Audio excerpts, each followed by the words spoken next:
Bonjour à tous, bienvenue au Parlement européen, ici au Voxbox. Je suis avec le président du mouvement pour l'autodétermination de la Kabylie, le MAC, Farhat Mehni. Bienvenue. Et auteur du livre Mémorandum pour l'indépendance qui fait référence bien sur la Kabylie. Alors, pour nous, nos spectateurs qui ne connaissent pas la Kabylie, pourriez-vous nous expliquer ce que cela vous évoque? Qui sont les Kabylies?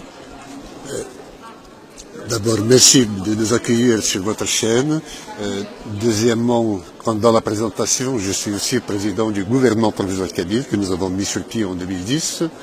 Et là, pour parler de la Kabylie, c'est un peuple méditerranéen situé près d'Alger, à l'est d'Alger.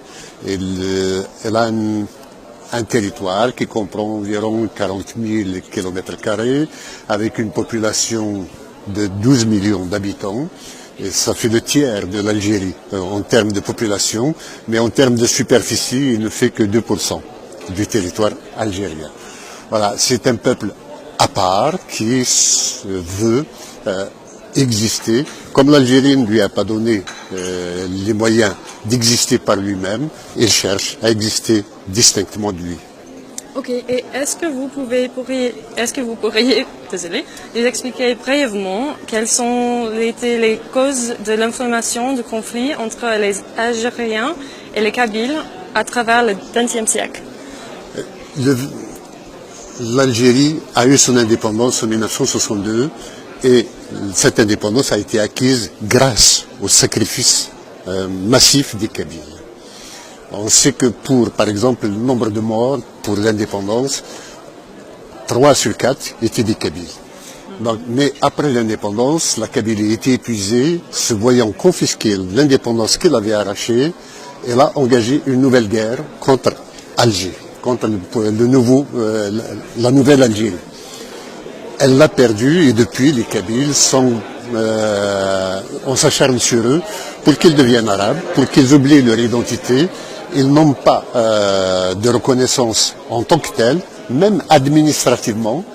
On parle de Kabylie dans la presse, mais géographiquement, l'Algérie refuse de désigner une région, de la délimiter, de lui donner une existence administrative et territoriale. Ok, merci. L'Algérie se définit comme étant arabe, la Kabylie est kabyle, est berbère, et en même temps, sur le plan religieux, la Kabylie est laïque, l'Algérie se dit, elle fait de l'islam une religion d'État, ce qui nous choque nous-mêmes. Okay. Il y a un autre phénomène aussi par rapport aux femmes. L'Algérie minorise à travers le code de la famille la femme algérienne en général. Donc du fait de cette loi, la femme kabyle qui est l'égale de l'homme est rabaissée à un niveau plus bas. Ok, je vois bien. Et donc c'est quoi le rôle du MAC dans sa lutte pour l'autodétermination? Le mouvement pour l'autodétermination de la Kabylie est un mouvement pacifique, né du printemps noir, c'est-à-dire quand l'Algérie a tiré à balles explosives et avec des armes de guerre contre des manifestants pacifiques.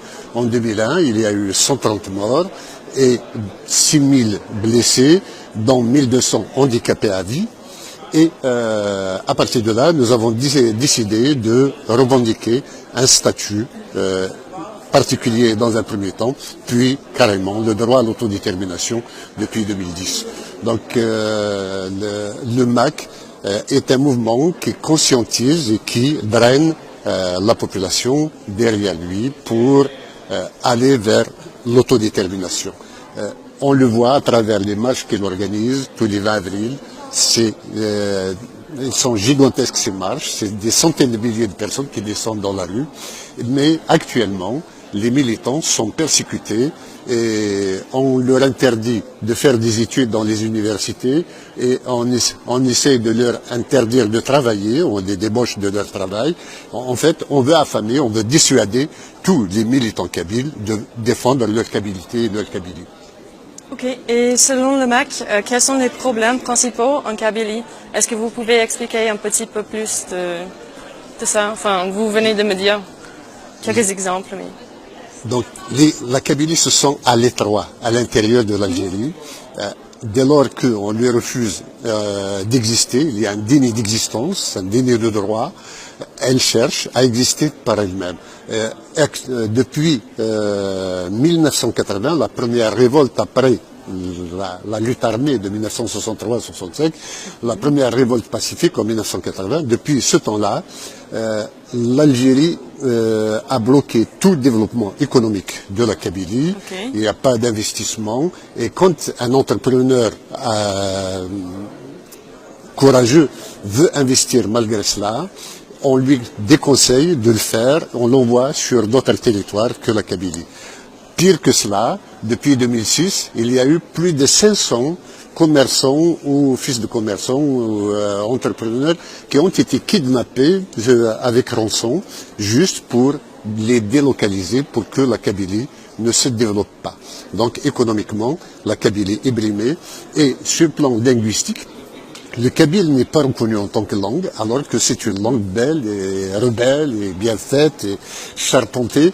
Elle a le droit d'exister comme toutes les langues du monde et d'être enseignée à nos enfants. D'ailleurs, nos collégiens et nos lycéens boycottent les cours depuis le 14 octobre dernier, réclamant un enseignement dans leur langue maternelle, le kabyle. Et il y a tout cela. Donc, il y a aussi depuis 2001, il y a une recrudescence des feux de forêt. On veut désertifier la Kabylie, donc il y a énormément de dégâts sur le plan écologique. Et si le désert avance vers la Kabylie, il est certain que le bassin, la côte sud de l'Europe sera un jour ou un autre touché par l'avancée du désert. Donc c'est un phénomène que pose l'Algérie à l'ensemble du bassin méditerranéen. Ok, et donc, quels sont les objets du MAC?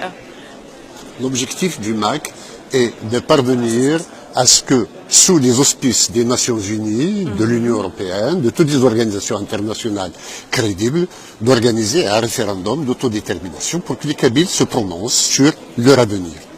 Ok. Et donc, que faites-vous donc ici au Parlement européen et qu'attendez-vous aux acteurs européens?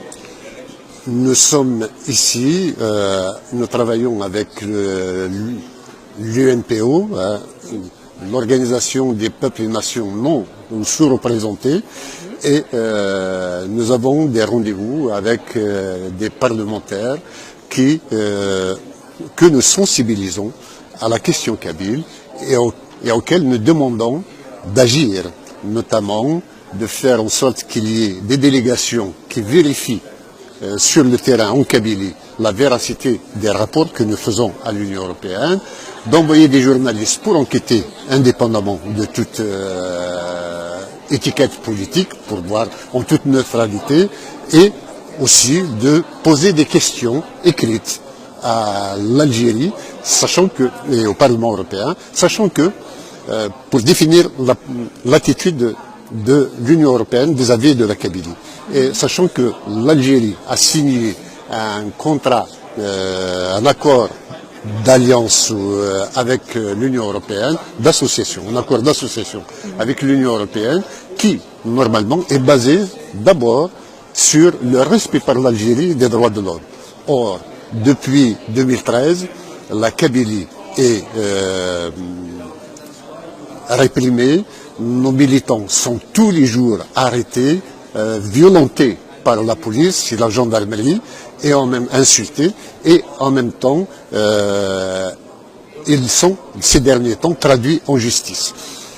Pour avoir brandi un drapeau kabyle, pour avoir parlé en kabyle, revendiqué l'indépendance de la Kabylie, ce sont des injustices intolérables. Je crois que l'Union européenne est attachée énormément au respect des droits humains, et tant qu'un combat est pacifique, il a le droit d'être mené.